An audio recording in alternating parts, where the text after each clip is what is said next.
Hi, Keith here. Wanted to give you a quick shout out. In this blog, I wanted to share a personal story. So I have two daughters, Majana, 24, Bella, 21.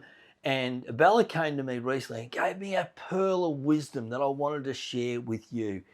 And we were talking about goals and we were talking about some of the things that she wanted to achieve. And she said, you know, Dad, that which is meant to be will not pass me.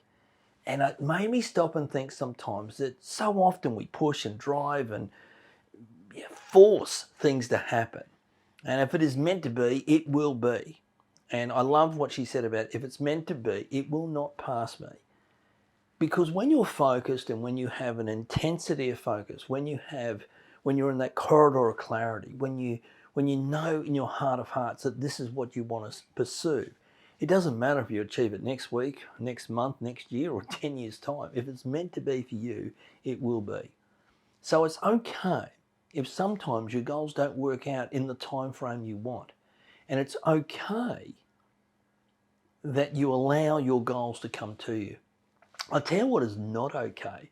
Sometimes I hear people and they go, oh yeah, I set this goal and it just didn't work for me.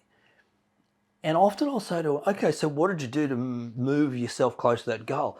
Oh, not really that much. See, what's not okay is for you to have a goal, which is really hope, but then not have a strategy and not prepare to take action to actually move you closer towards it.